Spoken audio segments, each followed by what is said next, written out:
برادران اسلام، حاضرین جمعہ، بزرگوں، نوجوانوں اور پردہ نشین خواتین اسلام، سب سے پہلے میں اپنے نفس کو اور آپ تمام حاضرین کو تقوی کی وصیت کرتا ہوں، تقوی کی نصیحت کرتا ہوں کہ یہ تقوی یہی وہ چیز ہے جو ایک مومن کا اصلی سرمایہ ہے۔ اگر ہم چاہے خلوت میں ہوں، جلوت میں ہوں، یعنی محفل میں ہوں چاہے اکیلے میں ہوں، اگر کوئی چیز ہمیں انسان بنا کر کے رکھتی ہے، کوئی چیز ہمیں مسلمان بنا کر کے رکھتی ہے، تو وہ یہی تقوی ہے اور یہی اسلام کی حقیقی اسپرٹ ہے۔ اسلام کی حقیقی روح اگر ہے کوئی چیز تو وہ تقوی ہے۔ آپ تمام عبادتوں کو دیکھ لیں، تمام عبادتوں کی غرض و غایت صرف اور صرف تقوی ہے۔ اللہ تعالیٰ فرماتا ہے یا ایھا الناس اعبدوا ربکم الذی خلقکم والذین من قبلکم لعلکم تتقون، اے لوگو تم اپنے اس رب کی عبادت کرو جس رب نے تمہیں بھی پیدا کیا اور تم سے پہلے کے لوگوں کو بھی پیدا کیا، لعلکم تتقون، تاکہ تم تقوی شعار بن جاؤ۔ الغرض ہماری زندگی میں جتنی بھی سرگرمیاں ہیں، جتنی بھی بھاگ دوڑ ہے، ان سب کے پیچھے مقصد یہ ہوتا ہے کہ ہم اللہ رب العالمین سے ڈرنے والے تقوی شعار بن جائیں۔ عزیزان گرامی قدر، ہم اس وقت جس مہینے سے گزر رہے ہیں، بالخصوص جس دن سے گزر رہے ہیں، یہ حرمت والے مہینوں میں سے ایک مہینہ ہے۔ یہ محرم الحرام کا وہ مہینہ ہے جس مہینے میں عاشورہ کی تاریخ آتی ہے۔ عاشورہ کی تاریخ اللہ رب العالمین کے فرمان کے مطابق مہینوں کی تعداد اسی وقت سے جس وقت اللہ رب العالمین نے آسمان و زمین کو پیدا فرمایا تھا، اسی وقت مہینوں کی تعداد اللہ رب العالمین نے 12 رکھ دی تھی۔ ارشاد باری تعالی ہے ان عدت الشہور عند اللہ 12 شہرا، مہینوں کی تعداد اللہ کے نزدیک 12 شہرا 12 رہی ہے۔ یوم خلق السماوات والارض، اسی دن جس دن اللہ رب العالمین نے آسمان و زمین کی پیدائش فرمائی تھی، اور انہی 12 مہینوں میں سے حرمت والے 4 مہینے بھی ہیں۔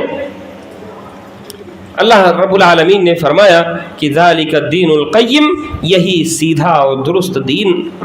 کیونکہ آپ جانتے ہیں کہ کفار مکہ اور عرب کے جو کفار ہوتے تھے ان مہینوں کو آگے پیچھے کر دیا کرتے تھے۔ ارشاد باری تعالی ہے انما النسیء زیادۃ فی الکفر،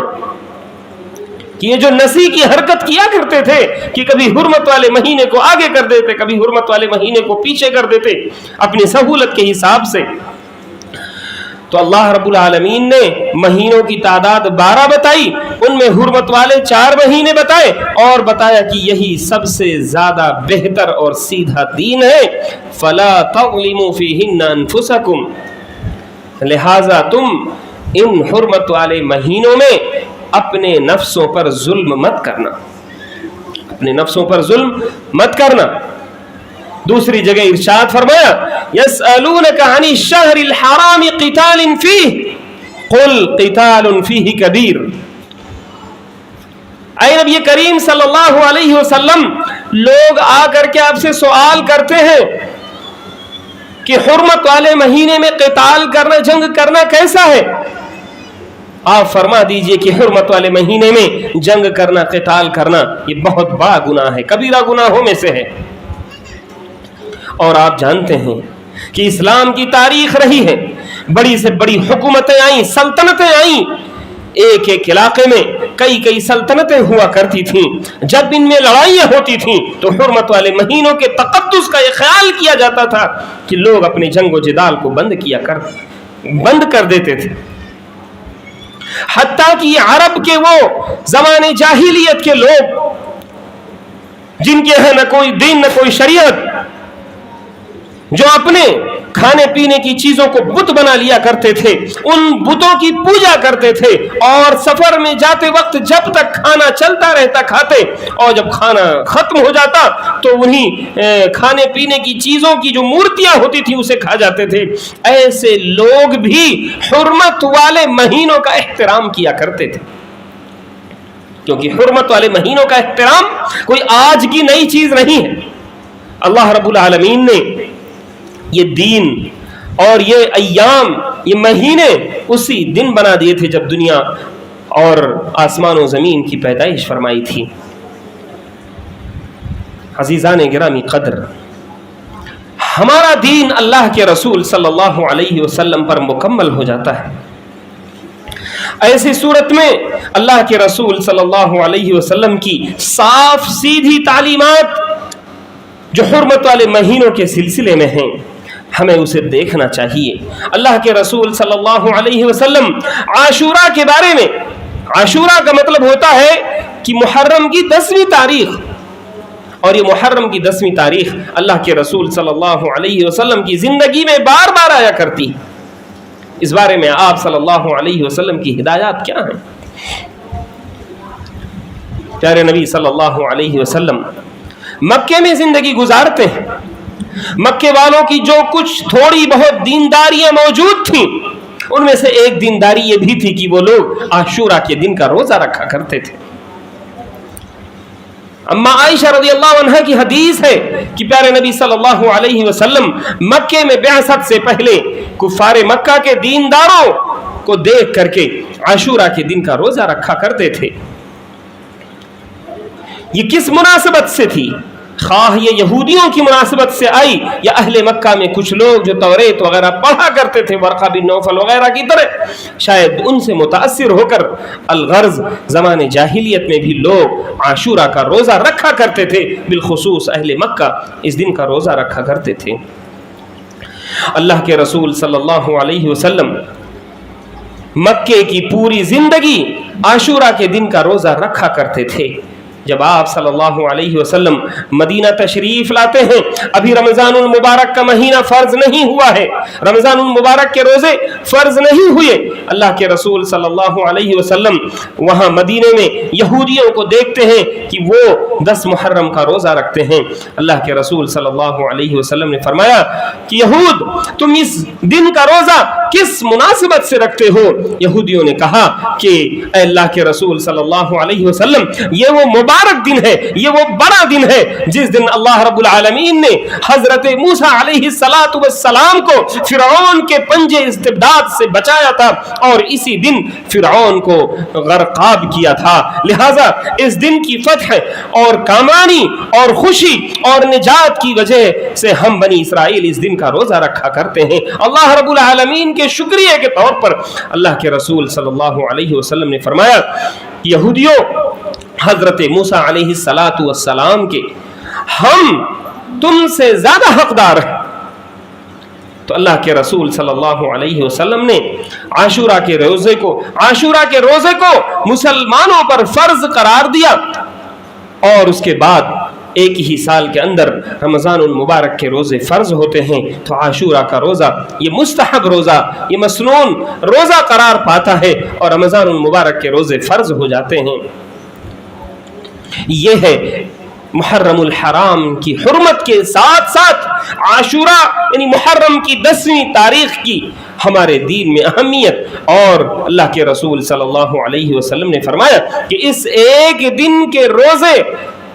کے بارے میں اللہ رب العالمین گزشتہ ایک سال کی گناہوں کا کفارہ کر دیتا ہے۔ اور اسی طرح سے اللہ کے رسول صلی اللہ علیہ وسلم نے عاشورہ کا روزہ رکھا، اور یہودیوں کی مخالفت یاد آئی تو آپ صلی اللہ علیہ وسلم نے فرمایا کہ اگر میں اگلے سال زندہ رہا تو میں ضرور 9ویں محرم کا بھی روزہ رکھوں گا، تاکہ اس طرح سے یہودیوں کی مخالفت بھی ہو جائے۔ بعض روایتوں میں 10ویں کے ساتھ 11ویں کا ذکر ہے۔ علماء کرام کہتے ہیں کہ آدمی کو چاہیے کہ اختلاف سے بچنے کے لیے 9ویں 10ویں 11ویں تینوں دن کا روزہ رکھ لے، کیونکہ محرم الحرام کا مہینہ ویسے بھی روزوں کا مہینہ ہے. اللہ کے نبی صلی اللہ علیہ وسلم کثرت کے ساتھ روزہ رکھا کرتے تھے. تو یہ محرم الحرام کا مہینہ جس میں آپ صلی اللہ علیہ وسلم روزے کی ترغیب دیتے ہیں، اور یہودیوں کی مخالفت کی وجہ سے ہم 9ویں اور 10ویں کا روزہ رکھتے ہیں. الغرض، اللہ کے رسول صلی اللہ علیہ وسلم کی زندگی میں آپ کا دین، اللہ کا دین مکمل ہو جاتا ہے، اور اس کے بعد اللہ کے اس دین کے اندر ایسی چیزیں شامل کی جاتی ہیں اور بدعات و خرافات کے نام پر اسی محرم کا حوالہ دے کر کے، میرے بھائیوں، محرم میں شہید ہونے والے صحابہ کرام کی ایک بڑی تعداد ہے، لیکن وہ لوگ جو کسی کی شہادت کے حقیقی مجرم ہیں، وہ محرم کے مہینے میں دنیا کے سامنے رونے گانے اور نوح و ماتم کا دکھاوا کرتے ہیں اور سمجھتے ہیں کہ دنیا بے وقوف ہے. اللہ کے رسول صلی اللہ علیہ وسلم کہ آل و اولاد ہماری آنکھوں کا تارا ہے، ہمارے سر کا جھومر ہے، اور اللہ کے رسول صلی اللہ علیہ وسلم کی آل و اولاد کے ساتھ ساتھ آپ صلی اللہ علیہ وسلم کے اصحاب، جن میں آپس میں رشتہ داریاں ہوا کرتی تھیں، جن میں آپس میں دوستانہ تعلقات ہوا کرتے تھے، اس واقعے کو بہانہ بنا کر کے آپ صلی اللہ علیہ وسلم کے آل کو آپ کے اصحاب سے کاٹنے کی کوشش کی جا رہی ہے، اور پورے اسلام دین کا دو حصہ کرنے کی کوشش کی جا رہی ہے. حضرت حسین رضی اللہ تعالی عنہ کی شہادت معمولی شہادت نہیں ہے. حضرت حسین رضی اللہ تعالی عنہ جو اس تاریخ کو مظلومانہ شہید کیے گئے، بے یار و مددگار، دھوکے کے ذریعے جن کو شہید کیا گیا. شیخ الاسلام علامہ ابن تیمیہ فرماتے ہیں کہ حضرت حسین کی شہادت یہ ایک جرم ہے، اور جو شخص اس میں شامل ہوا اور جو ان کی شہادت پر راضی ہوا، ان سب پر وہ لعنت بھیجتے ہیں. تو آخر کیا ماجرا ہے کہ حضرت حسین رضی اللہ تعالی عنہ کی شہادت کو بہانہ بنا کر کے دین کے اندر ایسے خرافات انجام دیے جاتے ہیں. میرے بھائیوں، اگر غور سے دیکھا جائے تو یہ جواب اسی وقت مل گیا تھا جب حضرت حسین رضی اللہ تعالی عنہ کے ننھے منھے بچے حضرت زین العابدین، حضرت علی بن الحسین جن کو زین العابدین کہتے ہیں، جو اس رات کو بیمار تھے، بخار سے تپ رہے تھے، اور اس دردناک واقعے سے بچ جاتے ہیں اور اپنے گھر والوں کے ساتھ، خواتین کے ساتھ کوفے کے اندر داخل ہوتے ہیں. اور وہ کوفے والے جنہوں نے حضرت حسین رضی اللہ تعالی عنہ کو بوریوں میں بھر بھر کے خطوط بھیجا تھا، بوریوں کے برابر خطوط بھیجا تھا، حضرت حسین رضی اللہ تعالی عنہ کو بے یار و مددگار چھوڑ دیا. جب حضرت زین العابدین علی بن الحسین دیکھتے ہیں کہ یہ لوگ دھارے مار مار کر رو رہے ہیں، تو کوفہ میں داخل ہوتے وقت انہوں نے سوال کیا کہ یہ لوگ کیوں رو رہے ہیں. بتایا گیا کہ سرکار آپ کے ابا جان کی شہادت کے غم میں رو رہے ہیں. انہوں نے تاریخی بات کہی تھی، دو ٹوک انداز میں کہا تھا، ایک سوال کیا تھا، اذن من قتلہ، اگر یہ جو ہے ہمارے ابا کی شہادت کے غم میں رو رہے ہیں تو ہمارے والد محترم کو قتل کس نے کیا؟ یہ وہ گناہ ہے، یہ وہ جرم ہے جس پر پردہ ڈالنے کے لیے دنیا بھر کے نوح و ماتم کیے جاتے ہیں. غیر اسلامی رسوم و رواج، اللہ کے رسول صلی اللہ علیہ وسلم نے فرمایا تھا، اربع من امتی من امور الجاہلیت لا یترکونہن، آپ نے فرمایا کہ 4 چیزیں امر جاہلیت کی معاملات میں سے ہماری اس امت میں بھی ہوں گی. حسب نسب پر فخر کرنا، ستاروں کے ذریعے سے بارش طلب کرنا، اور اسی طرح سے اس میں فرمایا تھا کہ النیاحۃ، یہ نوحہ کرنا. اور آپ صلی اللہ علیہ وسلم نے فرمایا کہ اگر نوحہ کرنے والا شخص، چاہے وہ عورت ہو مرد ہو، اگر وہ اپنی موت سے پہلے توبہ نہ کر لے تو اس پر اللہ رب العالمین قیامت کے دن تاڑکول سے بھرا ہوا کرتا ڈالے گا اور اس کے ساتھ اس کو جہنم میں ڈال دے گا، جس سے جہنم کی آگ کی سختی اور بڑھ جائے گی. تو یہ نوحہ خوانی کرنے والا شخص اللہ کے دین میں کس وعید کا مستحق ہے. آپ صلی اللہ علیہ وسلم گال پیٹنے والوں کو، سینہ کوبی کرنے والوں کو فرماتے ہیں لیس منا من ضرب الخدود وشق الجیوب ودعا بدعوى الجاہلیت، کہ ایسا شخص ہم میں سے ہے ہی نہیں، ہمارا اس سے کوئی تعلق نہیں ہے جو اپنے گالوں کو پیٹے، اپنا سینہ کوبی کرے. اور لوگ آج اسے دین کے نام پر آج اسے انجام دیتے ہیں. آج یہ کلچر بن گیا ہے، ایک تہذیب بن گئی ہے سینہ کوبی کرنا اور گالوں کو پیٹنا اور نوحہ و ماتم کرنا. ایک ادب ہو گیا ہے، ایک فن اور ایک لٹریچر ہے جس پر مرثیہ خوانی کے بڑے بڑے قصیدے کہے جاتے ہیں. میرے بھائیوں، اگر ہم اس مہینے کے تقدس کو دیکھیں اور اس مہینے کے تقدس کو ہم سمجھیں تو اللہ رب العالمین نے اس مہینے کو حرمت والا بناتے ہی فرما دیا کہ فلا تظلموا فیہن انفسکم، تم اپنے نفسوں کے اوپر ظلم مت کرنا.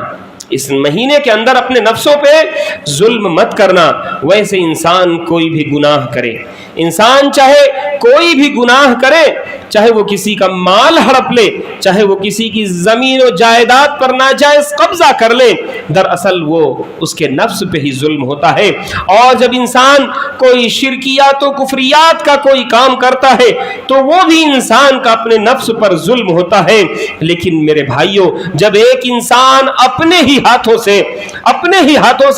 اپنے ہی سینے کو، اپنے ہی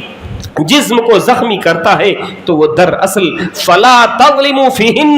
انفسکم سب سے قریبی تفسیر ہوتا ہے کہ ایک انسان اپنے ہی ہاتھوں سے اپنے آپ کو ستا رہا. یہ اللہ کا دین نہیں. ایک موٹے سے بچے کی موٹی سی عقل قبول نہیں کر سکتی ہے. اللہ کا دین تو بہت مبرہ ہے، اللہ کا دین تو بہت بلند ہے کہ کوئی انسان اپنے آپ کو تکلیف پہنچائے. تو اس دین کو لے کر کے جو بدعات و خرافات انجام دیے جاتے ہیں ان کے لیے وقت نہیں ہے. لیکن ہمیں چاہیے کہ ہم سنت کی رہنمائی میں اللہ کے رسول صلی اللہ علیہ وسلم نے جن چیزوں کو ہمارے لیے مشعل راہ بنایا ہے انہی چیزوں کی روشنی میں ہم اس مہینے کو گزاریں اور اس مہینے میں ہر طرح کے جنگ و جدال سے دور رہیں. حرمت والے مہینوں میں اللہ کے رسول صلی اللہ علیہ وسلم کی ایک حدیث ہے، عبداللہ ابن عباس رضی اللہ عنہما بیان فرماتے ہیں، حافظ ابن کثیر نے اپنی تفسیر میں نقل کیا، کہتے ہیں کہ جب اللہ رب العالمین نے فرمایا کہ فلا تظلموا فیہن انفسکم، کہ حرمت والے مہینوں میں تم اپنے نفسوں پہ ظلم مت کیا کرو، تو اس کا مفہوم مخالف یہ ہوتا ہے کہ حرمت والے مہینوں میں جس قدر نیکی کے اجر و ثواب کے کام کیے جائیں اللہ رب العالمین ان نیکیوں کا ثواب، ان کا اجر بڑھا دیا کرتا ہے. تو حرمت والے مہینوں میں ہمیں چاہیے کہ ہم جہاں ہم شر و فساد سے، جھگڑا و لڑائی سے دور رہتے ہوں وہیں ہم زیادہ سے زیادہ نیکیوں میں، صدقہ و خیرات میں بڑھ چڑھ کر کے حصہ لیں. ہم کثرت سے روزے رکھیں تاکہ ہم اللہ رب العالمین کا قرب حاصل کر سکیں. عزیزان گرامی قدر، یہ جو حرمت والے مہینے ہیں اور ان میں بالخصوص محرم الحرام کا مہینہ ہے، یہ مہینہ اسلامی کیلنڈر کا یہ وہ مہینہ ہے کہ اسلامی کیلنڈر کا پہلا مہینہ ہے.